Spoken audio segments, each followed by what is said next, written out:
गीता अध्याय 3 श्लोक 32। ये त्वेतभ्यसूयन्तो नानुतिष्ठन्ति मे मतम् सर्वज्ञान विमूढ़ांस्तान् विद्धि नष्टान चेतसः।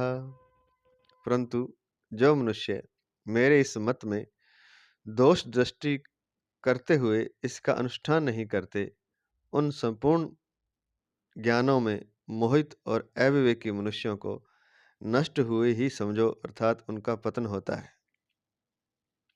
व्याख्या करने जा रहे हैं।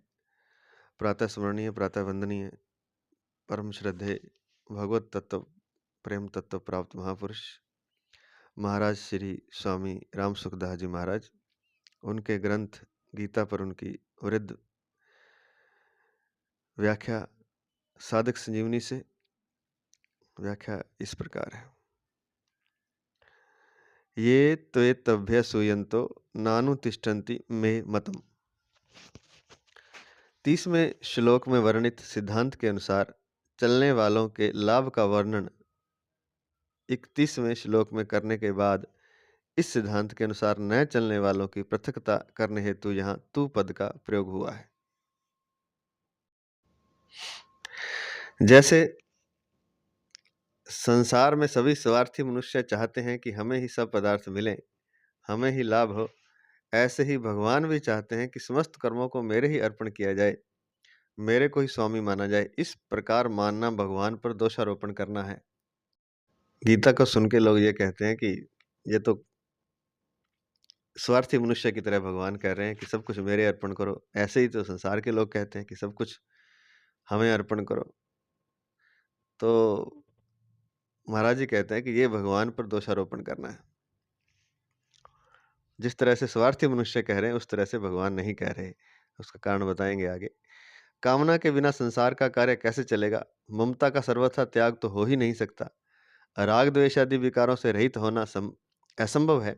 इस प्रकार मानना भगवान के मत पर दोषारोपण करना है।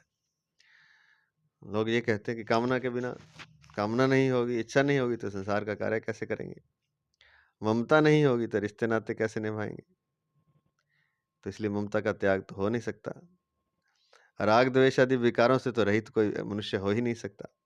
इस प्रकार लोग जो मानते हैं वह भगवान के मत पर दोषारोपण करना है। भोग और संग्रह की इच्छा वाले जो मनुष्य शरीर आदि पदार्थों को अपने और अपने लिए मानते हैं और समस्त कर्म अपने लिए ही करते हैं, वे भगवान के मत के अनुसार नहीं चलते। सर्व ज्ञान विमूढ़ांतान, तो वो संपूर्ण ज्ञानों में मोहित हैं। जो मनुष्य संसार के मत का, जो मनुष्य भगवान के मत का अनुसरण नहीं करते, वे सब प्रकार के सांसारिक ज्ञानों, विद्याओं, कलाओं आदि में मोहित रहते हैं। वे मोटर, हवाई जहाज, रेडियो, टेलीविजन आदि आविष्कारों में, उनके कला कौशल को जानने में तथा नए नए आविष्कार करने में रचे पचे रहते हैं। जल पर तैरने, मकान आदि बनाने, चित्रकारी करने आदि शिल्प कलाओं में, मंत्र, तंत्र, यंत्र आदि की जानकारी प्राप्त करने में तथा उनके द्वारा विलक्षण विलक्षण चमत्कार दिखाने में, देश विदेश की भाषाओं, लिपियों, रीति रिवाजों, खान पान आदि की जानकारी प्राप्त करने में ही वे लगे रहते हैं। जो कुछ है वह यही है, ऐसा उनका निश्चय होता है। गीता 16वें अध्याय का 11वां श्लोक। ऐसे लोगों को यहाँ संपूर्ण ज्ञानों में मोहित कहा गया है, तो उनको यहाँ सही नहीं कहा गया है। सर्व ज्ञान विमूढ़ान, एक तरह से ये कह सकते हैं कि वो लोग मूढ़ हैं। कौन मूढ़ है? जो भगवान के मत का अनुसरण नहीं करते। भगवान का मत क्या है कि कोई भी वस्तु अपनी नहीं है, वो भगवान की है और उसको भगवान की सेवा में ही लगाना है। तो जो इस मत का अनुसरण नहीं करते वो क्या करते हैं? फिर वो संसार की चीज़ों में अपने समय का, अपने धन का, अपनी ऊर्जा को लगाते हैं। वो अनेक विद्याएं सीखते हैं, अनेक कलाएं सीखते हैं, उनमें मोहित हो जाते हैं। क्या क्या सीखते हैं? मोटर बनाना, हवाई जहाज, रेडियो, टेलीविज़न आविष्कार करना आदि बनाना। वो कैसे चलते हैं, कैसे चलाना है, कैसे बनाना है, ऐसे ऐसे आविष्कार। जल पर तैरने के लिए जो ये जहाज, पनडुब्बी आदि, मकान बनाने की कलाएँ, चित्रकारी आदि शिल्पकला, मूर्तिकला और मंत्रों के द्वारा जो चमत्कार होते हैं, जो सिद्धियाँ होती हैं, वो एक तो मंत्र के द्वारा परमात्मा को पाया जाता है, वो वैसे जप के द्वारा पाया जाता है। मंत्र होते हैं देवताओं के, उनके द्वारा सांसारिक सिद्धियाँ ही होती हैं। वो 3 चीज़ें होती हैं वैसे पूरी मंत्र, तंत्र और यंत्र। मंत्र तो जीवा से उच्चारण किया जाता है। यंत्र वो बनाया जाता है, उसको एक जैसे श्री यंत्र है ऐसे, वो विशेष कोणों से या कुछ विशेष एक चित्र होता है, वो बनाया जाता है। तंत्र और उसको टेक्निक होती है उसकी, वो मंत्र, तंत्र और यंत्र तीनों से मिलकर एक वस्तु, कोई चीज़ बनती है, जिससे कि देवता भी धरती पर आकर के सिद्धियाँ प्राप्त करते हैं। सिद्धियाँ दिलवाते हैं मनुष्य को। तो उन कलाओं में आदि की जानकारी प्राप्त करने में वो लोग लगते हैं जो भगवान के मत का पालन नहीं करते, तथा उनके द्वारा विलक्षण-विलक्षण चमत्कार दिखाने में, देश-विदेश की भाषाओं को, लिपियों को, रीति-रिवाज, खान-पान आदि की जानकारी प्राप्त करने में लगे रहते हैं। क्योंकि जो कुछ है वह यही है, ऐसा उनका निश्चय होता है। ऐसे लोगों को यहाँ संपूर्ण ज्ञानों में मोहित कहा गया है। वे मोहित हैं, अर्थात वो सही को नहीं देख रहे, वे मोह के कारण कुछ सही चीज़ उन्हें दिखाई नहीं दे रही। जो नहीं देखना चाहिए, जिस तरफ नहीं जाना चाहिए, उस तरफ जा रहे हैं। सर्व ज्ञान विमूढ़ान तान। तो वे एक तरह से मूढ़ हैं। उन संपूर्ण ज्ञानों में वे मोहित हैं, सही अर्थ इसका ये है। अचेतसः शब्द का अर्थ भगवान के मत का अनुसरण न करने वाले मनुष्यों में सत असत, सार असार, धर्म अधर्म, बंधन मोक्ष आदि परमार्थिक बातों का भी ज्ञान अर्थात विवेक नहीं होता। उनमें चेतनता नहीं होती। वे पशु की तरह बेहोश रहते हैं। वे व्यर्थ आशा, व्यर्थ कर्म और व्यर्थ ज्ञान वाले विक्षिप्त चित्त मूढ़ पुरुष होते हैं। मोघाशा मोह कर्माणो मोह ज्ञान विचेतसः। गीता 9वें अध्याय का 12वां श्लोक। तो कहते हैं कि जो भगवान के मत का अनुसरण नहीं करते, उनको ये पता नहीं कि सच क्या है, झूठ क्या है, सत्य क्या है, असत्य क्या है, जीवन का सार क्या है और असार क्या है। क्योंकि सार को पकड़ना है, असार को छोड़ देना है। और जो मत का अनुसरण नहीं करते, वे तो असार में लगे हुए हैं। सार का उन्हें ज्ञान ही नहीं है। धर्म का ज्ञान नहीं है, धर्म क्या है और अधर्म क्या है, बंधन क्या है और मोक्ष क्या है, इसका भी उन्हें पता नहीं है। वे बंधन को ही सब कुछ मान रहे हैं। तो इन सब बातों का उनको परमार्थिक ज्ञान अर्थात विवेक नहीं होता। उनमें चेतनता भी नहीं होती इस तरह की। वे पशु की तरह कहते हैं कि बेहोश रहते हैं। जैसे पशु खाने पीने, बस उसमें सोने जागने में उसमें लगा रहता है, ऐसे कुछ मनुष्य हैं जो बस खा पी लिया, सो लिया और ये सब कुछ पैसे कमा लिए। तो ये वो कहते हैं कि ये पशु की तरह बेहोश रहते हैं। वे व्यर्थ आशा और क्या करते हैं, बिना मतलब की आशा लगाए रखते हैं जीवन से। व्यर्थ कर्म करते हैं और उसी आशा के लिए फिर व्यर्थ कर्म करते हैं और फिर व्यर्थ ज्ञान वाले विक्षिप्त चित्त मूढ़ पुरुष होते हैं। इसके लिए श्लोक आया है, 9वें अध्याय के 12वां श्लोक है। मोघाशा मोह कर्माणो मोह ज्ञान विचेतसा। अगला पद है विद्धि नष्टान। नष्टान मनुष्य शरीर को पाकर भी जो भगवान के मत के अनुसार नहीं चलते, उन मनुष्यों को नष्ट हुए ही समझना चाहिए। तात्पर्य है कि वे मनुष्य जन्म मरण के चक्र में ही पड़े रहेंगे। मनुष्य जीवन में अंत काल तक मुक्ति की संभावना रहती है। गीता 8वें अध्याय का 5वां श्लोक। अतः जो मनुष्य वर्तमान में भगवान के मत का अनुसरण नहीं करते, वे भी भविष्य में सत्संग आदि के प्रभाव से भगवान के मत का अनुसरण कर सकते हैं, जिससे उनकी मुक्ति हो सकती है। परंतु यदि उन मनुष्यों का भाव जैसा वर्तमान में है वैसा ही भविष्य में भी बना रहा, तो उन्हें अर्थात भगवत प्राप्ति से वंचित रह जाने के कारण नष्ट हुए ही समझना चाहिए। इसी कारण भगवान ने ऐसे मनुष्यों के लिए नष्टान विधि पदों का प्रयोग किया है। कहते हैं कि चाहे अंतकाल भी आ जाए तब भी मुक्ति की संभावना तो रहती है।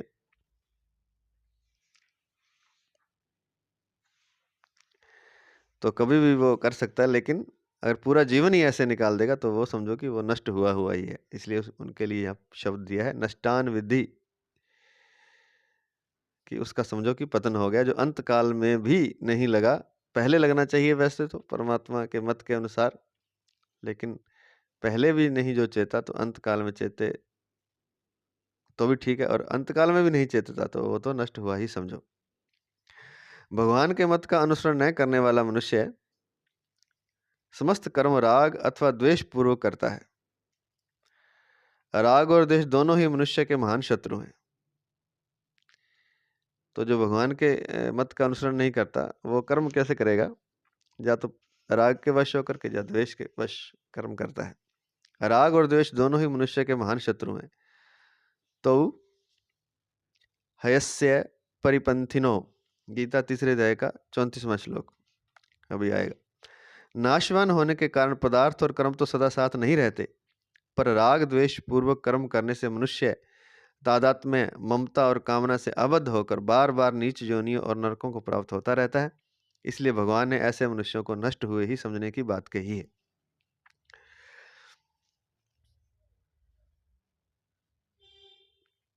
जो कर्म है और पदार्थ है वो तो नाशवान है। पदार्थ कोई भी आपके पास है वो एक दिन समाप्त हो जाएगा। कर्म शुरू हुआ है, कर्म भी समाप्त हो जाता है। लेकिन जो आपने राग द्वेष पूर्वक पदार्थ और कर्म से अपना तादात्म्य कर लिया, तादात्म्य ममता और कामना से आबद्ध होकर बार बार नीच योनि और नरकों की प्राप्ति होती रहती है। तो राग द्वेष पूर्वक कर्म करने से उनके साथ तादात्म्य ममता और कामना के कारण बार बार नीच योनि और नरकों की प्राप्ति होती रहती है। इसलिए भगवान ने ऐसे मनुष्यों को नष्ट हुए ही समझने की बात कही है कि वो नष्ट हुए, वो जीवन जी तो रहे हैं, कह रहे हैं कि वो नष्ट हुए, क्योंकि थोड़े 10 20 30 साल बाद नष्ट हो जाएंगे, तो नष्ट हुए ही समझो। क्योंकि जो भगवान का जो समय है उसमें 20 30 साल कोई समय नहीं, उनके तो सेकंडों से भी कम समय है। 31वें और 32वें दोनों श्लोकों में भगवान ने कहा है कि मेरे सिद्धांत के अनुसार चलने वाला मनुष्य कर्म बंधन से मुक्त चलने वाले मनुष्य कर्म बंधन से मुक्त हो जाते हैं, और न चलने वाले मनुष्यों का पतन हो जाता है। इससे यह तात्पर्य निकलता है कि मनुष्य भगवान को माने या ना माने, इसमें भगवान का कोई आग्रह नहीं है, परंतु उसे भगवान के मत अर्थात सिद्धांत का पालन अवश्य करना चाहिए, इसमें भगवान की आज्ञा है। अगर वह ऐसा नहीं करेगा तो उसका पतन अवश्य हो जाएगा। हाँ, यदि साधक भगवान को मानकर उनके मत का अनुष्ठान करे तो भगवान उसे अपने आप को दे देंगे, परंतु यदि भगवान को ना मानकर केवल उनके मत का अनुष्ठान करे तो भगवान उसका उद्धार कर देंगे। तात्पर्य यह है कि भगवान को मानने वाले को प्रेम की प्राप्ति और भगवान का मत मानने वालों को मुक्ति की प्राप्ति होती है। बहुत ही शानदार बात लिखी है अंत में, जो पीछे बताया है कि मेरे सिद्धांत के अनुसार चलने वाले मनुष्य कर्म बंधन से मुक्त हो जाते हैं। वो सिद्धांत क्या है कि जो कुछ मुझे मिला है, शरीर इंद्रिय मन बुद्धि पदार्थ प्राण धन आदि, वो संसार का है या कहें कि परमात्मा का है। संसार का है और संसार से ही मिला और संसार के लिए ही लगाना है, अपने लिए उसका उपयोग नहीं करना। और जो अगर ऐसा मान ले कि परमात्मा है का है, परमात्मा के लिए लगाना है, तो और भी अच्छा। तो इन दोनों का तात्पर्य क्या निकला कि मनुष्य अगर भगवान को चाहे ना माने, ओके मैं तो नहीं मानता भगवान है कि नहीं, तो ये बात तो उसको माननी चाहिए, माननी पड़ेगी। नहीं मानेगा तो नष्ट हो जाएगा कि सब कुछ संसार का है, तो संसार के लिए ही मैंने इसका यूज करना है, उपयोग करना है। जो मुझे शरीर इंद्रियां मन बुद्धि प्राण धन संपत्ति पदार्थ जो भी मिला है वो संसार का है, संसार की सेवा में लगाना है। तो इसमें तो भगवान को ना माने चाहे, अगर ऐसा भी कर लेगा तो भी उसे भगवान उसका उद्धार कर देंगे, अर्थात उसको मुक्ति प्रदान कर देंगे, मुक्ति दे देंगे। लेकिन अगर कोई ऐसा माने कि सब कुछ भगवान का है और भगवान की सेवा में लगाना है, लोगों की सेवा में भी लगाना है, लेकिन भगवान का मानकर लगाना है, क्योंकि हर नर में नारायण है। तो अगर भगवान का है सब कुछ दिया हुआ और भगवान के ही मैंने अर्पण कर देना है, भगवान की ही सेवा में लगाना है, मेरा कुछ नहीं है, मैं भी भगवान का हूँ, भगवान की भी मेरे हैं, और जो कुछ मुझे मिला है वो भी भगवान का है, और वो भी अपने लिए नहीं यूज करना, उसको उपयोग करना, भगवान की सेवा में ही लगा देना है। अगर ऐसा कोई करेगा तो उसको भगवान स्वयं को ही दे देते हैं, अपने आप को उसको अर्पित कर देते हैं। जो भगवान को सब कुछ अर्पित कर देता है, भगवान भी उसे अपने आप को अर्पित कर देते हैं। तो ऐसे साधक को प्रेम तत्व की प्राप्ति हो जाती है। और जो भगवान को नहीं मानता, केवल भगवान के मत को मानता है कि सब कुछ संसार का है, संसार की सेवा में लगाना है, उसको मुक्ति की प्राप्ति होती है। तो ये जानते हैं जो लोग वृंदावन के प्रेम तत्व को जानते हैं, उनको पता है कि प्रेम तत्व क्या होता है। मुक्ति छोटी चीज है, प्रेम तत्व उससे बहुत ऊंची, बहुत विलक्षण स्थिति है। तो जिन्हें भगवान का प्रेम प्राप्त हो जाता है। लेकिन मुक्ति भी कम नहीं है। इस जन्म मरण के चक्कर से, इस दुख से, नरकों की यात्रा से, कष्टों की यात्रा से मुक्त होना भी कोई कम नहीं है। लेकिन जो भगवान को ही सब कुछ अर्पण कर देगा, भगवान का मानते हुए, भगवान के मत को तो मानेगा, भगवान को भी साथ ही मानेगा। साधक भगवान को मानकर यदि साधक भगवान को मानकर उनके मत का अनुष्ठान करे तो भगवान उसे अपने आप को दे देंगे। परंतु यदि भगवान को ना मानकर केवल उनके मत का अनुष्ठान करे तो भगवान उसका उद्धार कर देंगे। तात्पर्य यह है कि भगवान को मानने वालों को प्रेम की प्राप्ति और भगवान का मत मानने वालों को मुक्ति की प्राप्ति होती है। अगला श्लोक, संबंध। भगवान के मत के अनुसार कर्म न करने से मनुष्य का पतन हो जाता है, ऐसा क्यों है? इसका उत्तर भगवान आगे के श्लोक में देते हैं। श्लोक नंबर 33। भगवान के मत के अनुसार कर्म न करने से मनुष्य का पतन हो जाता है, ऐसा क्यों है? इसका उत्तर भगवान आगे के श्लोक में देते हैं। श्लोक नंबर 33। सदृशं चेष्टते स्वस्याः प्रकृतिर्ज्ञानवानपि प्रकृतिं यान्ति भूतानि निग्रह किं करिष्यति। प्रकृतिं यान्ति भूतानि निग्रह किं करिष्यति। निग्रह किं करिष्यति। संपूर्ण प्राणी प्रकृति को प्राप्त होते हैं। ज्ञानी महापुरुष भी अपनी प्रकृति के अनुसार चेष्टा करता है, फिर इसमें किसी का हठ क्या करेगा? संपूर्ण प्राणी प्रकृति को प्राप्त होते हैं। ज्ञानी महापुरुष भी अपनी प्रकृति के अनुसार चेष्टा करता है, फिर इसमें किसी का हठ क्या करेगा? व्याख्या इस प्रकार है। प्रकृतिम यान्ति भूतानि, जितने भी कर्म किए जाते हैं वे स्वभाव अथवा सिद्धांत को सामने रखकर किए जाते हैं। सिद्धांत का एक लगा के नीचे दिया है। सिद्धांत वह है जो शास्त्र और भगवान की आज्ञा के अनुसार हो। शास्त्र और भगवान की आज्ञा के विपरीत सिद्धांत मान्य नहीं है। सिद्धांत क्या है? जो शास्त्रों में, सदशास्त्रों में लिखा है, हमारे सनातन शास्त्रों में 18 पुराण है, भागवत है, रामायण है, वाल्मीकि रामायण है, रामचरितमानस है, गीता है, भक्तमाला आदि ग्रंथ हैं, उपनिषद हैं, ये हमारे शास्त्र हैं, वेद हैं। तो शास्त्रों में जो लिखा है वो सिद्धांत है। ऐसा नहीं किसी ने कुछ कह दिया वो सिद्धांत हो गया। जो शास्त्र हो या फिर भगवान की आज्ञा हो, जैसे गीता, सारी गीता के श्लोक भगवान के मुख से निकले हुए हैं, इसलिए ये भगवान की आज्ञा है। तो भगवान ने जो कहा वह भी सिद्धांत है। तो सिद्धांत उसी को कहते हैं जो शास्त्र और भगवान की आज्ञा के अनुसार हो। शास्त्र और भगवान की आज्ञा के विपरीत सिद्धांत मान्य नहीं है। तो जितने भी कर्म किए जाते हैं वे स्वभाव अथवा सिद्धांत को सामने रखकर किए जाते हैं। तो कर्म व्यक्ति दो तरह से करता है, या तो किसी सिद्धांत पर चल करके इस सिद्धांत पर मैंने चलना है, या फिर अपने स्वभाव से कर्म करता है। ये तो समझ में आ रहा होगा, आसान है। तो स्वभाव दो प्रकार का होता है, राग द्वेष रहित और राग द्वेष युक्त। तो दो प्रकार से का स्वभाव होता है। एक तो राग द्वेष होता है, किसी से प्रेम है, किसी से घृणा है, मोटा मोटा ये कहेंगे। तो एक तो राग और द्वेष के बिना कर्म होता है, स्वभाव होता है, और एक राग और द्वेष से युक्त स्वभाव होता है। जैसे रास्ते में चलते हुए कोई बोर्ड दिखाई दिया और उस पर लिखा हुआ पढ़ लिया, तो यह पढ़ना न तो राग द्वेष से हुआ, न किसी सिद्धांत से, अपितु राग द्वेष रहित स्वभाव से स्वतः हुआ। किसी मित्र का पत्र आने पर उसे राग पूर्वक पढ़ते हैं और शत्रु का पत्र आने पर उसे द्वेष पूर्वक पढ़ते हैं, तो यह पढ़ना राग द्वेष युक्त स्वभाव से हुआ। गीता, रामायण आदि सत शास्त्रों को पढ़ना सिद्धांत से पढ़ना हुआ। मनुष्य जन्म परमात्म प्राप्ति के लिए ही है, अतः परमात्म प्राप्ति के उद्देश्य से कर्म करना भी सिद्धांत के अनुसार कर्म करना है। तो सिद्धांत और स्वभाव का बता दिया इन्होंने कि एक तो कोई राग द्वेष नहीं, जैसे बोर्ड पढ़ लिया या कुछ ऐसा कर दिया, राग द्वेष के बिना कर दिया।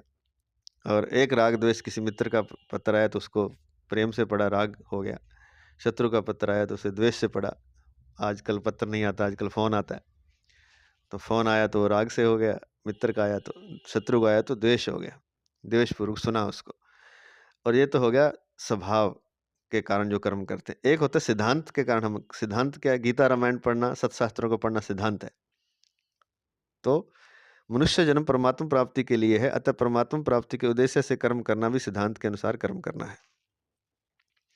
इस प्रकार देखना, सुनना, सूंघना, स्पर्श करना आदि मात्र क्रियाएं स्वभाव और सिद्धांत दोनों से होती हैं।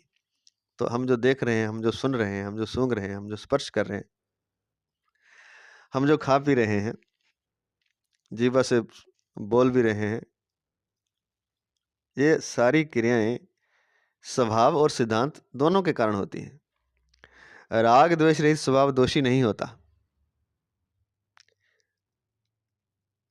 प्रत्युत राग द्वेष युक्त स्वभाव दोषी होता है। राग द्वेष पूर्वक होने वाली क्रियाएं मनुष्य को बांधती हैं, क्योंकि इनसे स्वभाव अशुद्ध होता है। और सिद्धांत से होने वाली क्रियाएं उद्धार करने वाली होती हैं, क्योंकि इनसे स्वभाव शुद्ध होता है। स्वभाव अशुद्ध होने के कारण ही संसार से माने हुए संबंध का विच्छेद नहीं होता। स्वभाव शुद्ध होने से संसार से माने हुए संबंध का सुगमता पूर्वक विच्छेद हो जाता है। अब इसको ऐसे समझे कि पेड़ से जब तक फल पकता नहीं है, तब तक उसका पेड़ से संबंध विच्छेद नहीं होता, तब तक वो कच्चा है। कच्चा है तो वो किसी काम का नहीं है, किसी के खाने के काम नहीं आएगा, कोई उसमें रस नहीं है। रस है तो वो पोषण देने वाला नहीं है, स्वादिष्ट नहीं है। पक जाएगा जब, तो पूरा रस उसमें आ जाएगा, तो अपने आप वो पेड़ से अलग हो जाएगा। तो ऐसे ही जो राग द्वेष से हम क्रिया करते हैं, उससे हम बंध जाते हैं, वो गलत चीज़ है। उससे हमारा स्वभाव अशुद्ध होता है। वो एक कच्चा फल मान लीजिए, मनुष्य कच्चा है, अभी उसको ज्ञान नहीं है, क्योंकि वो राग द्वेष पूर्वक कर्म कर रहा है, इसलिए वो दोषी है और उसका स्वभाव भी अशुद्ध है। राग द्वेष रहित जब वो कर्म करेगा, राग द्वेष के बिना, तब वो एक मान लीजिए कि पके हुए फल की तरह है। उससे दूसरों का भी फायदा होगा और उसकी अशुद्धता भी समाप्त हो गई है, और उससे होने वाली सारी क्रियाएं उद्धार करने वाली होंगी। स्वभाव अशुद्ध होने के कारण ही संसार से माने हुए संबंध का विच्छेद नहीं होता। अशुद्ध है तो फिर विच्छेद होगा नहीं संवाद से, जैसे फल का, कच्चे फल का वृक्ष से संबंध विच्छेद नहीं होता। और स्वभाव अगर आपका शुद्ध हो गया, वो कैसे होगा? वो राग द्वेष रहित जब आप कर्म करेंगे, निष्काम कर्म करेंगे, संसार के लिए करेंगे, दूसरों के हित के लिए करेंगे, तब स्वभाव शुद्ध होने से संसार से माने हुए संबंध का सुगमता पूर्वक विच्छेद हो जाता है, आसानी से हो जाता है। ज्ञानी महापुरुष के अपने कहलाने वाले शरीर द्वारा स्वतः क्रियाएं हुआ करती हैं, क्योंकि उनमें कृत्रित्वाभिमान नहीं होता।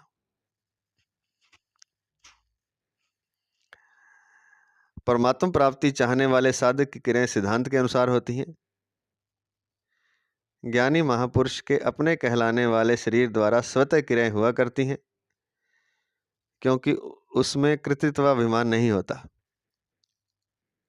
कर्ता का अभिमान नहीं होता। अर्थात परमात्म प्राप्ति चाहने वाले साधक की क्रियाएं सिद्धांत के अनुसार होती हैं। जैसे लोभी पुरुष सदा सावधान रहता है कि कहीं कोई घाटा न लग जाए, ऐसे ही साधक निरंतर सावधान रहता है कि कहीं कोई क्रिया राग द्वेष पूर्वक न हो जाए।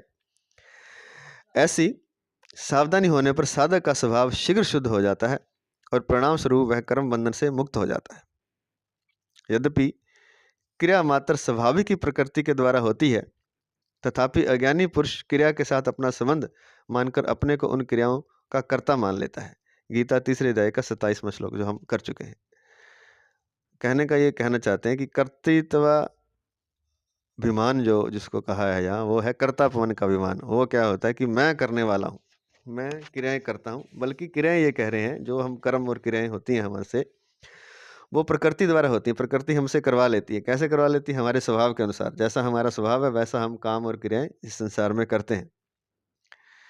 तो अगर तो वो समझे कि प्रकृति मेरे से करवा रही है, या परमात्मा करवा रहे हैं, अपने आप सब कुछ हो रहा है, मैं निमित्त मात्र हूँ, मैं करता नहीं हूँ।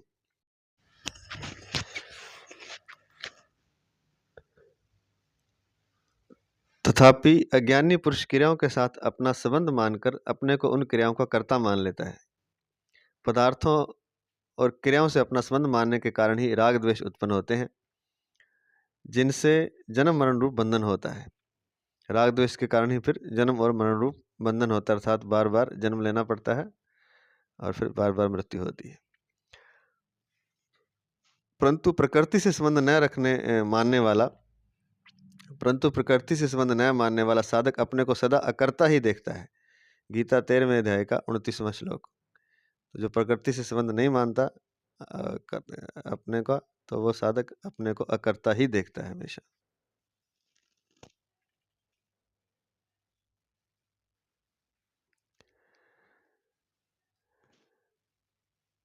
स्वभाव में मुख्य दोष प्राकृत पदार्थों का राग ही है। जब तक स्वभाव में राग रहता है तभी तक अशुद्ध कर्म होते हैं, अतः साधक के लिए राग ही बंधन का मुख्य कारण है। अब जो पदार्थों में जो दोष है जो हम जीव में, वो पदार्थों का राग है।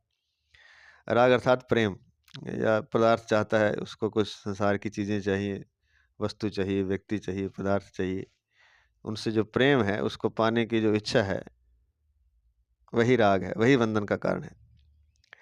राग माने हुए अहम में रहता है और मन बुद्धि इंद्रियों एवं इंद्रियों के विषयों में दिखाई देता है। अब ये राग कहता रहता कहाँ है? वो अहंकार में रहता है कि मैं जो है ना, उसके अंदर राग रहता है।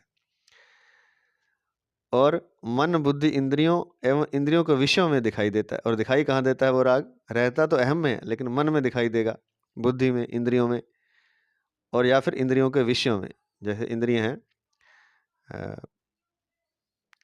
आँख, नाक, त्वचा, कान, जीवा, और इनके जो विषय हैं शब्द, स्पर्श, रस, रूप, गंध, तो इन विषयों में वह राग दिखाई देता है। अहम दो प्रकार का है। नंबर 1,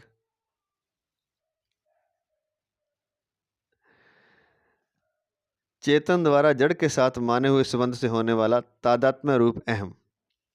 जो हमारे भीतर चेतन शक्ति है, जो परमात्मा शक्ति है, जो आत्मा है, वो जो संसार के पदार्थ, जड़ पदार्थ हैं, जड़ पदार्थों के साथ संबंध बना लेता है। तो उस संबंध के साथ जो बनाने से एक तादात्म्य रूप अहम पैदा होता है। तो एक तो ये अहम है कि संसार की वस्तुओं के साथ अपने को एक मान लेता है, जड़ पदार्थों के साथ, जो हमारा चेतन स्वरूप है। तो यह है पहले प्रकार का अहम, तादात्म्य रूप अहम।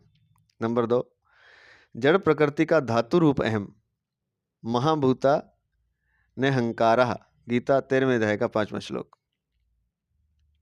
जड़ प्रकृति का धातु रूप अहम, इसको महाभूता ने हंकारा, गीता 13वें अध्याय के 5वें श्लोक में कहा है। जड़ प्रकृति के धातु रूप अहम में कोई दोष नहीं है, क्योंकि यह अहम मन बुद्धि इंद्रियों आदि की तरह एक करण ही है।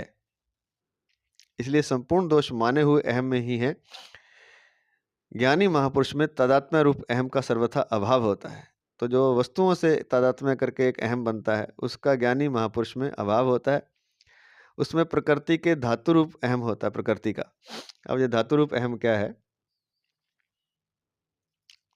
जैसे कोई पीतल का बर्तन है, पीतल की थाली है मान लीजिए,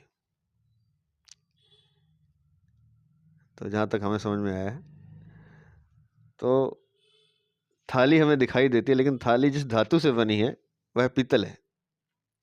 तो पीतल अपने आप में कोई बर्तन नहीं है, पीतल एक धातु है, उससे अनेक प्रकार के बर्तन बनते हैं। ऐसे ही प्रकृति अनेक प्रकार की है, लेकिन उसमें एक जो उसका जो जिस अंदर उसके एक भीतर एक तत्व है प्रकृति के भीतर, जिससे सारी प्रकृति बनती है, तो उसके साथ जो तादात्म्य होता है, या वो जो अहम है, वो वास्तविक अहम है, उसमें कोई दोष नहीं होता, वो दोष रहित है। प्रकृति के भीतर जो परमात्म तत्व है, इसको मोटा मोटा ऐसे समझें, प्रकृति के भीतर जो प्रकृति की वस्तुओं के भीतर जो परमात्म तत्व है, वह अहम है, वह वास्तविक मैं है। जैसे हमारे शरीर में मन, बुद्धि, इंद्रियां आदि, विवेक, बुद्धि, पदार्थों में सब जगह एक वास्तविक तत्व परमात्मा है, जो प्रकृति का धातु रूप अहम है, जिसको 13वें अध्याय के 5वें श्लोक में महाभूता निहंकार कहा गया है। इस अहम में, धातु रूप अहम में, प्रकृति के धातु रूप अहम में, जड़ प्रकृति के धातु रूप अहम में कोई दोष नहीं है, क्योंकि यह अहम मन, बुद्धि, इंद्रियों आदि की तरह एक करण ही है। यह एक, जैसे एक धातु एक करण होता है, उससे कुछ भी बन सकता है, गिलास, बाल्टी, कटोरी, थाली, तो अपने आप में कुछ नहीं होता, अपने आप में एक करण होता है, एक कारण होता है। इसलिए संपूर्ण दोष माने हुए अहम में ही है। जो दोष आते हैं वो जब उससे कुछ, हम जो हमारा अहम है, वो जो वास्तविक अहम है, उसको जब वो तादात्म्य कर लेता है, अर्थात माना हुआ अहम है, उसमें ही दोष होते हैं। ज्ञानी महापुरुष में तादात्म्य रूप अहम का सर्वथा अभाव होता है, लेकिन ज्ञानियों में तादात्म्य रूप अहम होता ही नहीं, उसका अभाव होता है।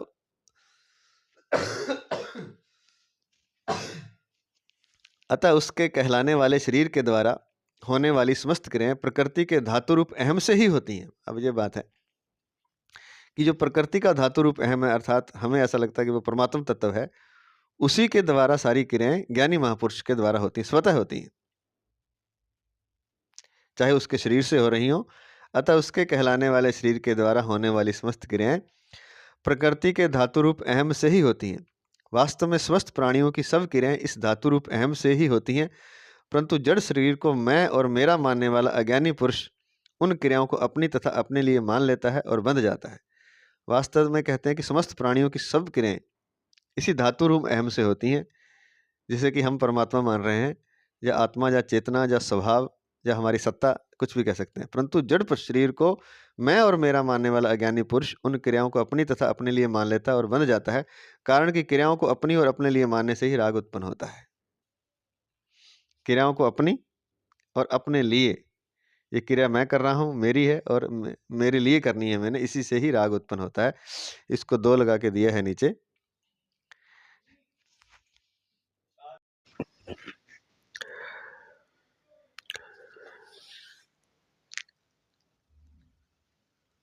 वास्तव में समस्त प्राणियों की सब क्रियाएं इस धातु रूप अहम से ही होती हैं, परंतु जड़ शरीर को मैं और मेरा मानने वाला अज्ञानी पुरुष उन क्रियाओं को अपनी तथा अपने लिए मान लेता है और बंध जाता है, कारण कि क्रियाओं को अपनी और अपने लिए मानने से ही राग उत्पन्न होता है। इसको 2 लगाकर नीचे दिया है। शरीर के बढ़ने, बदलने आदि क्रियाओं के समान शरीर निर्वाह की व्यवहारिक क्रियाएं भी स्वाभाविक रूप से होती हैं, परंतु राग द्वेष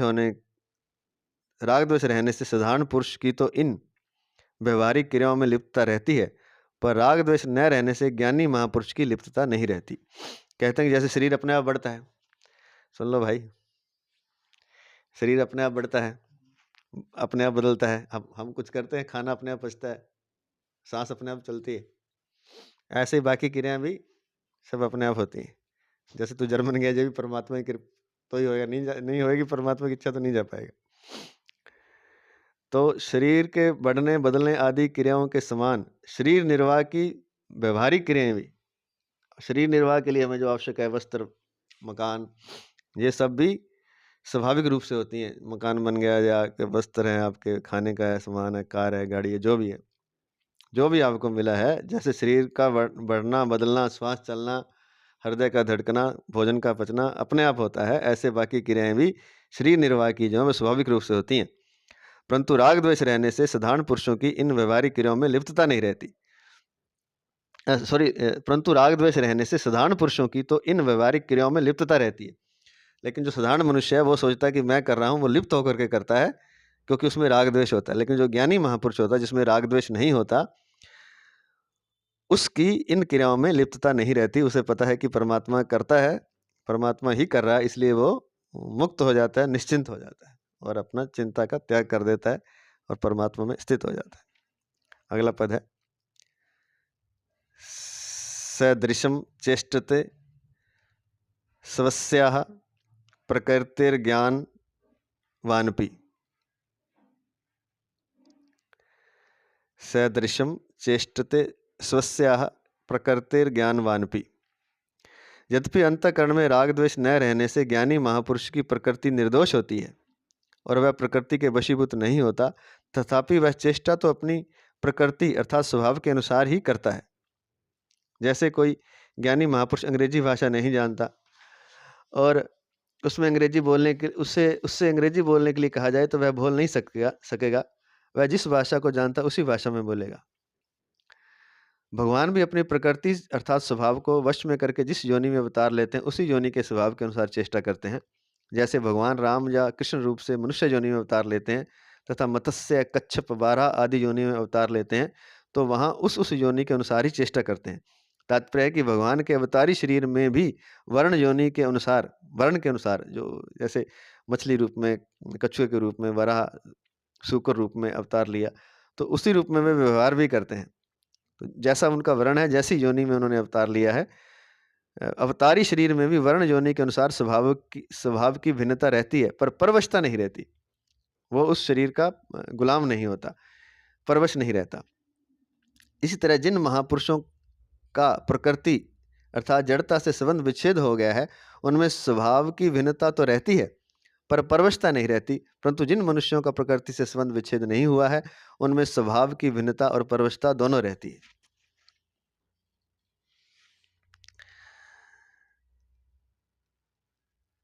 अंतःकरण में राग द्वेष न रहने से ज्ञानी महापुरुष की प्रकृति निर्दोष होती है और वह प्रकृति के वशीभूत नहीं होता, तथापि वह चेष्टा तो अपनी प्रकृति के अनुसार ही करता है। जैसा वर्ण है, जैसी योनि, जैसा उसका स्वभाव है, जैसे उसमें क्षमता है। जैसे अंग्रेजी भाषा नहीं जानता तो अंग्रेजी नहीं बोल सकता, लेकिन तो कहने का तात्पर्य यह है कि मनुष्य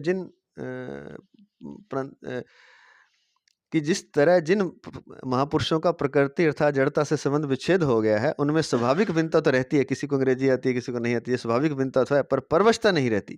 परंतु जिन मनुष्यों का प्रकृति से संबंध विच्छेद नहीं हुआ है, उनमें स्वभाव की भिन्नता भी रहती है और परवशता भी रहती है, दोनों रहती है। वह गुलाम रहते हैं, एक तरह से कहें, परवश होते हैं अपने स्वभाव के। ज्ञानी महापुरुष परवश नहीं होता।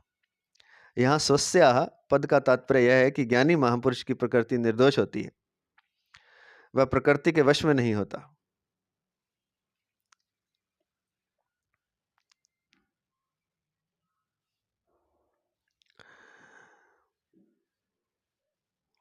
प्रत्युत प्रकृति उसके वश में होती है। ज्ञानी महापुरुष प्रकृति के वश में नहीं होता, प्रकृति उसके वश में होती है। जो जैसा चाहे वैसे प्रकृति में वैसे वो कर सकता है, लेकिन करता नहीं, प्रकृति उसके वश में होती है, ऐसा हमें लगता है। कर्मों की हमारा मत है, कर्मों की फल जनकता का मूल बीज कृत्य कर्मों की फल जनकता का मूल बीज, जो मूल बीज है, वो कर्तृत्वाभिमान और स्वार्थ बुद्धि है।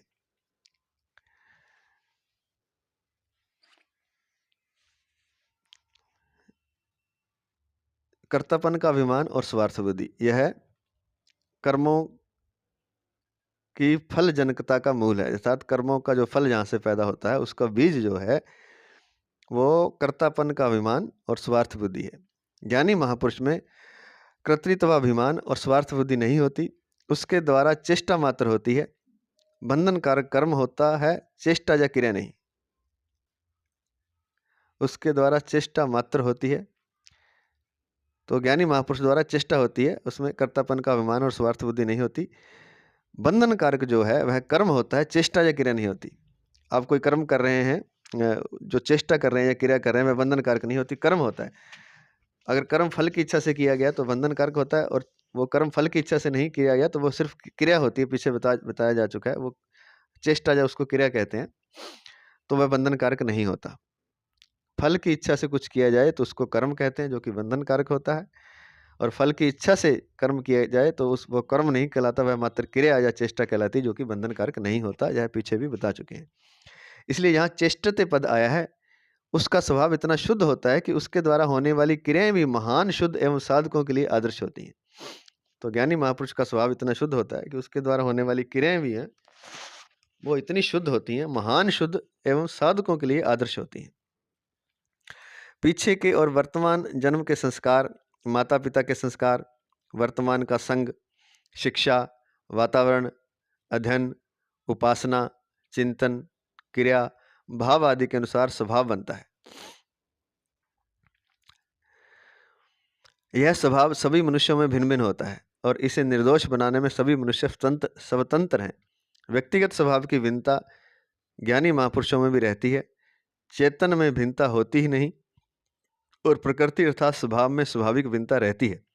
प्रकृति है ही विषम, जैसे एक जाति होने पर भी आम आदि के वृक्षों में अवान्तर भेद रहता है, ऐसे ही प्रकृति स्वभाव शुद्ध होने पर भी ज्ञानी महापुरुष में प्रकृति का भेद रहता है। ऐसे ही प्रकृति अर्थात स्वभाव शुद्ध होने पर भी ज्ञानी महापुरुषों में प्रकृति का भेद रहता है। हम समझ में आ रहा है कि कुछ?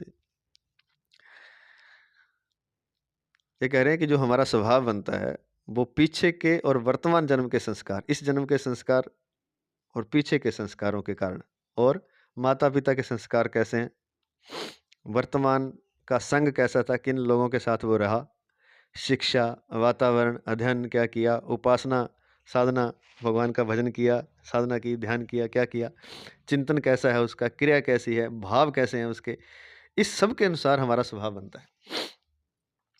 यह स्वभाव सभी मनुष्यों में भिन्न भिन्न होता है, क्योंकि सबका माता पिता अलग हैं, पिछले जन्म के संस्कार अलग हैं, इस जन्म के अलग हैं, उनका संग अलग है, शिक्षा अलग है, वातावरण अलग है, ध्यान, उपासना, चिंतन, क्रिया, भाव सभी अलग है। तो इसलिए यह स्वभाव सभी मनुष्यों में भिन्न भिन्न होता है और इस स्वभाव को निर्दोष बनाने में सभी मनुष्य स्वतंत्र हैं, उसको निर्दोष बना सकते हैं। जो स्वभाव हमें मिला है वह दोष युक्त है, वह राग द्वेष युक्त होता है, तो उसको निर्दोष बनाना होता है और निर्दोष बनाने में सभी मनुष्य स्वतंत्र हैं, अर्थात उसको निर्दोष बना सकते हैं, निर्दोष बना सकते हैं। व्यक्तिगत स्वभाव की भिन्नता ज्ञानी महापुरुष में भी रहती है। तो ज्ञानी महापुरुष अगर दो हैं तो दोनों में स्वभाव की भिन्नता रहेगी उनके संस्कार के कारण, लेकिन जो वो उनका स्वभाव की भिन्नता है वह निर्दोष है। और आगे कहते हैं कि चेतन में भिन्नता होती नहीं, चेतन जो परमात्मा है उसमें कोई भिन्नता नहीं, वो एक ही तरह का है, सत्यचित अनंत उसका स्वभाव है और ऐसा ही है वो। और जो प्रकृति है अर्थात जो स्वभाव है, स्वभाव में स्वाभाविक भिन्नता रहती है, प्रकृति में भी और मनुष्यों में भी प्रत्येक के स्वभाव में स्वाभाविक भिन्नता रहती है। प्रकृति है ही विषम, क्योंकि प्रकृति एक जैसी हो ही नहीं सकती, एक जैसी होएगी तो फिर प्रकृति बनेगी कैसे? प्रकृति है ही विषम, जैसे एक जाति के होने पर भी आम के वृक्ष जो हैं अलग अलग होते हैं, तो आम ही सब, लेकिन आम के वृक्ष कोई छोटा है, कोई बड़ा है, कोई अलग अलग होंगे, और ऐसे ही एक ही वृक्ष पर आम लगे हैं तो उनमें भी अंतर होता है, तो सबका स्वभाव अलग अलग होता है, ये कहना चाहते हैं। तो एक ही जाति होने पर भी आम आदि के वृक्षों में अवान्तर भेद रहता है, ऐसे ही प्रकृति अर्थात स्वभाव शुद्ध होने पर भी ज्ञानी महापुरुषों में प्रकृति का भेद तो रहता है, लेकिन उनका स्वभाव शुद्ध होता है, वो निर्दोष होता है। स्वभाव में अंतर तो होगा दूसरे ज्ञानी महापुरुष से या दूसरे व्यक्ति से, लेकिन वह शुद्ध स्वभाव होता है, निर्दोष स्वभाव होता है। ज्ञानी महापुरुष का स्वभाव शुद्ध अर्थात राग द्वेष रहित होता है, अतः वह प्रकृति के वश में नहीं होता।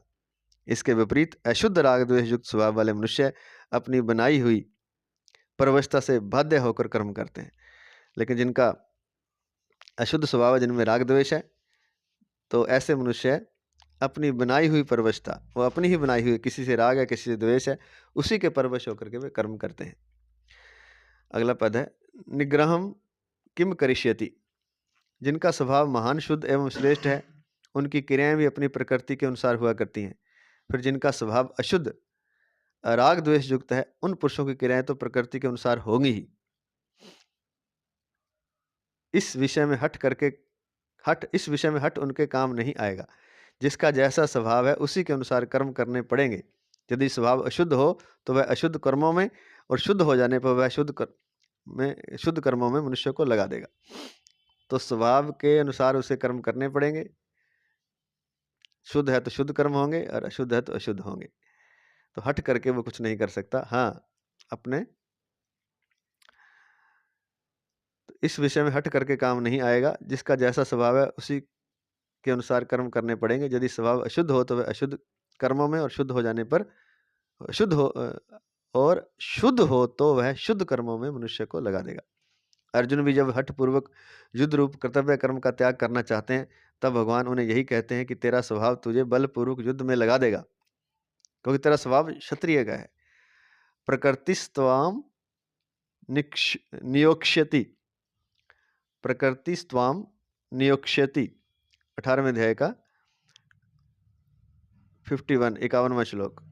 क्योंकि तेरे स्वभाव में छात्र कर्म युद्ध आदि करने का प्रवाह है, इसलिए स्वाभाविक कर्मों से बंधा हुआ तू परवश होकर युद्ध करेगा, अर्थात इसमें तेरा हठ काम नहीं करेगा कि मैंने युद्ध नहीं करना, तो तुझे युद्ध करना पड़ेगा, इसमें तेरा हठ काम नहीं आएगा। करिष्यस्य करिष्यस्य वशोऽपि तत, 18वें अध्याय का 60वां श्लोक। जैसे 100 मील प्रति घंटे की गति से चलने वाली मोटर गाड़ी अपनी नित क्षमता से अधिक नहीं चलेगी, ऐसे ही ज्ञानी महापुरुष के द्वारा भी अपनी शुद्ध प्रकृति के विपरीत चेष्टा नहीं होगी।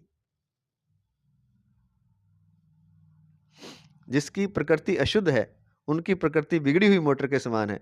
बिगड़ी हुई मोटर को सुधारने के दो मुख्य उपाय हैं, मोटर को खुद ठीक करना और दूसरा मोटर को कारखाने में पहुंचा देना। इसी प्रकार अशुद्ध प्रकृति को सुधारने के भी दो मुख्य उपाय हैं। नंबर 1, राग द्वेष से रहित होकर कर्म करना, गीता 3 अध्याय का 34वां श्लोक अभी आगे आएगा। और नंबर 2, भगवान के शरण में चले जाना, गीता 18वें अध्याय का 62वां श्लोक। तो या तो अपने से ही ठीक कर लें मोटर को, कार को, या फिर कारखाने से ठीक करवा लें, यहाँ मिस्त्री से। तो ऐसे ही अपनी प्रकृति अगर सुधारनी तो दो उपाय हैं, या तो आप राग द्वेष से रहित होकर स्वयं कर्म करें, परमात्मा को चाहे ना माने, लेकिन या फिर भगवान की शरण चले जाएं और सब कुछ भगवान को ही अर्पण कर दें, गीता 18वें अध्याय का 62वां श्लोक। यदि मोटर ठीक चलती है तो हम मोटर के वश में नहीं है, और यदि मोटर बिगड़ी हुई है तो हम मोटर के वश में हैं। ऐसे ही ज्ञानी महापुरुष प्रकृति के शुद्ध होने के कारण प्रकृति के वश में नहीं होता, और अज्ञानी पुरुष प्रकृति के अशुद्ध होने के कारण प्रकृति के वश में होता है। जिसकी बुद्धि में जड़ता, सांसारिक भोग और संग्रह का ही महत्व है, ऐसा मनुष्य कितना ही विद्वान क्यों ना हो, उसका पतन अवश्यंभावी है। जिसकी बुद्धि में सांसारिक भोग भोगने की इच्छा है और उनको संग्रह करने की इच्छा है, और इसी का उसकी बुद्धि में महत्व है, ऐसा मनुष्य कितना ही बड़ा विद्वान क्यों ना हो, कितना ही शास्त्रों का ज्ञाता ही क्यों ना हो जाए, उसका पतन जरूर होगा, उसका पतन अवश्यंभावी है। परंतु जिसकी बुद्धि में जड़ता का महत्व नहीं है और भगवत प्राप्ति ही जिसका उद्देश्य है, ऐसा मनुष्य विद्वान ना भी हो तो भी उसका उत्थान अवश्यंभावी है। चाहे वो विद्वान ना हो, लेकिन संसार के जड़ पदार्थों से उसकी बुद्धि में, संसार के जड़ पदार्थों का उसकी बुद्धि में महत्व नहीं है और उनको वो संग्रह भी नहीं करना चाहता, उसका उद्देश्य भगवत प्राप्ति है। ऐसा मनुष्य चाहे विद्वान ना भी हो तो भी उसका उत्थान होता है। कारण कि जिसका उद्देश्य भोग और संग्रह न होकर केवल परमात्मा को प्राप्त करना ही है, उसके समस्त भाव, विचार, कर्म आदि उसकी उन्नति में सहायक हो जाते हैं।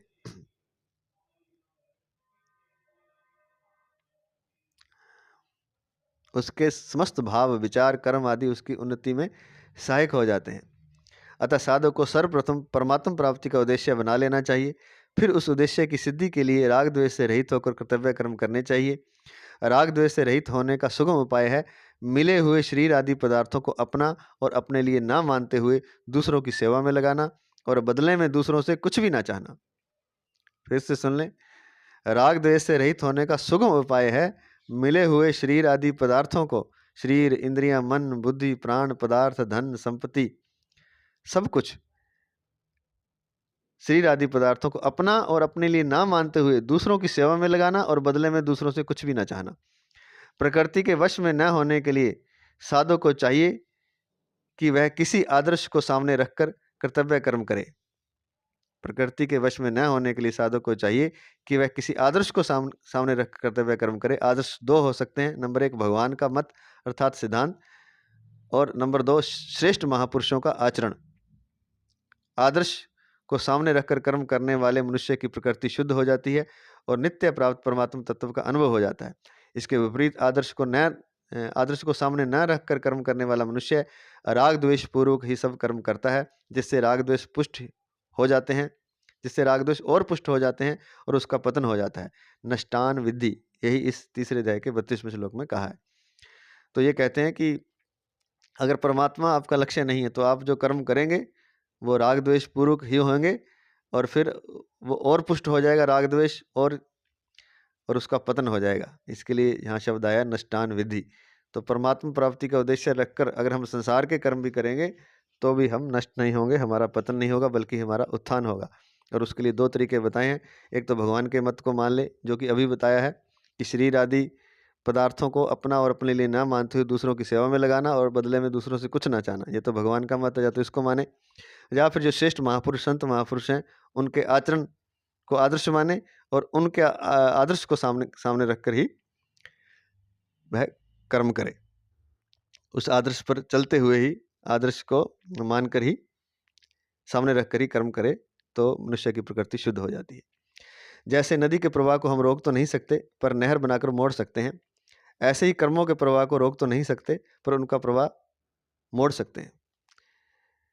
कर्मों को कोई रोक नहीं सकता, कर्म तो करने पड़ेंगे, चाहे वो संसार में रहे, चाहे संसार छोड़ दे, चाहे गुफा में रहे, चाहे कहीं भी रहे, चाहे जंगल में रहे, चाहे आश्रम में रहे, कर्म तो वो करेगा। तो इसलिए ये कहते हैं कर्मों के प्रवाह को नहीं रोक सकते, जैसे नदी के प्रवाह को नहीं रोक सकते, लेकिन नहर बना करके उसका प्रवाह को हम मोड़ सकते हैं। निस्वार्थ भाव से केवल दूसरों के हित के लिए कर्म करना ही कर्मों के प्रवाह को मोड़ना है। अपने लिए कर्म कर रहे हैं, नदी अपने तरफ आ रही है, तो वो तो डुबोएगी अपने को। अगर उसको दूसरों के हित के लिए लगा देंगे, तो वो सबके काम आएगी और स्वयं का डूबना भी नहीं होगा, दूसरों का हित भी होगा। तो निस्वार्थ भाव से केवल दूसरों के हित के लिए कर्म करना ही कर्मों के प्रवाह को मोड़ना है। अपने लिए किंचन मात्र भी कर्म करने से कर्मों का प्रवाह मुड़ेगा नहीं। तात्पर्य यह है कि केवल दूसरों के हित के लिए कर्म करने से कर्मों का प्रवाह संसार की ओर हो जाता है और साधक कर्म बंधन से मुक्त हो जाता है। परिशिष्ट भाव दिया महाराज जी ने छोटा सा। ज्ञानी महापुरुष भी जब व्यवहार करता है तो स्वभाव के अनुसार ही करता है, स्वभाव के अनुसार ही करता है। कारण कि कर्णों के बिना कोई व्यवहार नहीं कर सकता है। जैसे आचार्य बालक की स्थिति में आकर ही उसको वर्णमाला का खा गा सिखाता है, ऐसे ही ज्ञानी महापुरुष भी साधारण मनुष्य की स्थिति में आकर ही उसको समझाता है, व्यवहार करता है। चेष्टते पद का तात्पर्य है कि वह कर्म करता नहीं, प्रत्युत उससे प्रकृति के अनुसार स्वतः क्रिया होती है। जैसे वृक्ष के पत्ते हिलते हैं तो उनमें कोई फलजनक कर्म पाप या पुण्य नहीं होता, ऐसे ही कर्तृत्वाभिमान ना होने के कारण उसके द्वारा कोई शुभ अशुभ कर्म नहीं बनता।